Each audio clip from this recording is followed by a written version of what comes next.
السلام علیکم دوستو، میں ہوں شماس کیانی اور آپ دیکھ رہے ہیں میرا یوٹیوب چینل۔ دوستو، ترکی کے موجودہ صدر جناب رجب طیب اردگان اس وقت مسلم دنیا کے ہیرو ہیں۔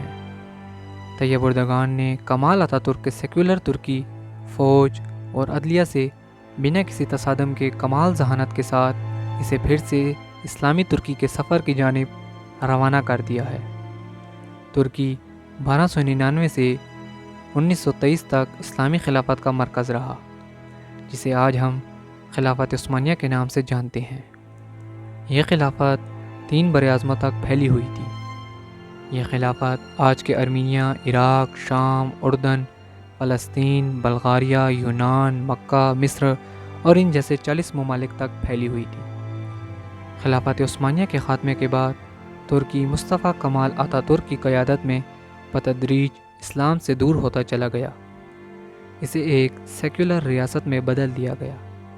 ہر طرف بے حیائی اور برائی چھا گئی، کیونکہ مصطفیٰ کمال اتاترک نے اسلام کی مخالفت میں ہر وہ کام کیا جس کے کرنے سے ہمیں اسلام نے منع کیا۔ 1923 میں پہلی جنگ عظیم کے بعد خلافت عثمانیہ کے مخالف اتحادی فوجیں، جن میں فرانس اور برطانیہ شامل تھیں، انہوں نے زبردستی ترکی کے ساتھ ایک معاہدہ کیا جس کی مدت 100 سال تھی، اور اسے معاہدہ لوزان کا نام دیا گیا۔ اس معاہدے پر دستخط کرنے والا اتاترک ہی تھا۔ یہ معاہدہ ترکی کے لوگوں کے لیے ایک نئی زندگی بھی تھا، لیکن ساتھ ہی ساتھ ان کے بہت سے خواب بھی ٹوٹ گئے۔ یہ معاہدہ سوئٹزرلینڈ کے شہر لاؤزین میں ہوا، اس لیے اسے ٹریٹی آف لاؤزین کہا جاتا ہے۔ دوستو، اس معاہدے کے مطابق 3 براعظموں پر پھیلی خلافت کا خاتمہ کر دیا گیا۔ اس کو تمام وسائل سے دستبرداری کا اعلان کرنے کا حق کہا گیا، جس کے نتیجے میں 40 ملک وجود میں آئے۔ موجودہ سلطان اس وقت جو تھے، ان کی تمام جائیداد ضبط کر لی گئی۔ سلطان کو اس کے خاندان سمیت ترکی سے جلا وطن کر دیا گیا۔ اسلام اور خلافت پر پابندی لگا دی گئی، یہاں تک کہ وہاں کئی عرصے تک عربی زبان میں اذان دینے پر بھی پابندی تھی۔ ترکی کے قدرتی وسائل میں پیٹرول سر فہرست ہے، اس کی ڈرلنگ پر بھی مکمل پابندی لگا دی گئی۔ ترکی کے علاقے استنبول میں ایک بہت بڑی بندرگاہ ہے، باسفورس۔ یہ دنیا کی ایک بہت اہم بندرگاہ ہے۔ اس کی اہمیت بھی نہر سوئز جتنی ہے۔ نہر سوئز اپنی منفرد جغرافیائی لوکیشن کی بدولت انتہائی اہم ہے، کیونکہ یہ مشرق اور مغرب کے ممالک کو کم ترین فاصلے سے ایک دوسرے کو ملاتی ہے۔ بالکل اسی طرح باسفورس 2 براعظموں یعنی براعظم ایشیا اور براعظم یورپ کو کم ترین فاصلے سے جوڑتی ہے۔ باسفورس بندرگاہ پر پابندی لگا کر اسے عالمی ملکیت قرار دے دیا گیا۔ یوں اس کا اختیار تمام یورپی ممالک کے پاس چلا گیا۔ اس کا مطلب یہ تھا کہ جس ملک کا بحری جہاز بھی اس بندرگاہ سے گزرے گا، ترکی اس سے کسی قسم کا ٹیکس وصول نہیں کر سکے گا۔ ایک ملک کی بندرگاہ اس ملک کی معیشت کے لیے کس قدر اہم ہے، اس سے آپ اچھی طرح واقف ہیں۔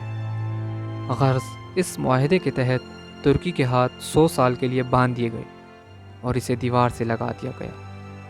معاہدہ لاؤزان کی مدت 100 سال تھی اور اسے 2023 میں ختم ہونا ہے، جو کہ قریب آ چکا ہے، اور عالمی طاقتوں کی نیند اس خوف سے اڑی جا رہی ہے کہ 2023 قریب آ رہا ہے اور معاہدہ ختم ہوتے ہی ترکی دوبارہ سے تمام وسائل حاصل کر لے گا اور دنیا میں اپنی عالمی حیثیت کو منوانے کے لیے جو چاہے گا کرے گا۔ مطلب خلافت پر لگائی گئی پابندیاں ختم ہونے کو ہیں، اور ترکی کے موجودہ صدر طیب اردگان کا کردار بھی آپ کے سامنے ہے کہ وہ عالم اسلام کا درد رکھنے والے کس قدر مخلص حکمران ہیں۔ مسلمانوں پر ہونے والے ظلم کی مذمت اور ان کے لیے عالمی پلیٹ فارم پر آواز بلند کرنے والوں میں وہ سب سے پہلے شخص ہوتے ہیں، پھر چاہے وہ شام کا معاملہ ہو، فلسطین پر ہونے والے مظالم ہوں، برما ہو یا کشمیر کا معاملہ۔ امریکی صدر ڈونلڈ ٹرمپ نے جب پاکستان پر الزام لگائے تو سب سے پہلے ایک ہی مسلم حکمران نے اس کی کھل کر مذمت کی۔ اس کا نام طیب اردگان ہے۔ عالمی طاقتوں کو یہ ڈر ہے کہ کہیں ایسا نہ ہو کہ ترک طیب اردگان کی قیادت میں ایک بار پھر سے خلافت کی جانب گامزن ہو جائیں۔ یہی وجہ تھی کہ 15 جولائی 2016 کو ترکی کی دشمن عالمی طاقتوں کے کہنے پر مارشل لا لگانے کی کوشش کی گئی اور فوج نے حکومت کے خلاف بغاوت کر دی، مگر عوام نے اردگان کی محبت میں فوجی ٹینکوں کے آگے لیٹ کر ان کی حکومت کو بچایا۔ اس سازش کے ناکام ہونے کے بعد طیب اردگان کے خلاف طرح طرح کی سازشیں کی جا رہی ہیں، جو ان پر پھر سے مسلمان کے اکٹھا ہونے کے خلاف خوف کو ظاہر کرتا ہے۔ طیب اردگان بار بار اپنی تقریروں میں کہہ چکے ہیں کہ 2023 کے بعد ترکی پہلا جیسا نہیں ہوگا، بلکہ عالمی سیاست میں اپنا کردار ادا کرے گا۔ اب ایک بات یاد رکھیں کہ جو موجودہ وقت میں ترکی کا ایک ڈرامہ چلایا جا رہا ہے ارطغرل الغازی، وہ اس وقت اسی لیے چلایا جا رہا ہے کہ جو مسلمان اسے دیکھیں تو وہ یہ نیت باندھیں کہ خلافت دوبارہ زندہ کریں گے، اور اس کے لیے کسی بھی مشکلات آئیں مسلمان پیچھے نہیں ہٹیں گے اور اپنا کھویا ہوا مقام واپس حاصل کریں گے۔ یہ ڈرامہ خلافت کو زندہ کرنے کی جانب پہلا قدم ہے۔ اب آپ دیکھیں گے کہ پاکستان میں بھی بہت سے لوگ اس ڈرامے کے خلاف بولیں گے، تو آپ سمجھ جائیں کہ یہ کن کے کہنے پر بول رہے ہیں اور ان کا ایجنڈا کیا ہے۔ تو دوستو، مجھے امید ہے کہ میری آج کی ویڈیو کافی انفارمیٹیو رہی ہوگی اور آپ کو پسند آئی ہوگی۔ اگر آپ کو میری ویڈیو پسند آئی ہو تو پلیز میرے چینل کو سبسکرائب ضرور کیجیے گا اور میری ویڈیو کو اپنے دوستوں کے ساتھ شیئر کرنا نہ بھولیے گا۔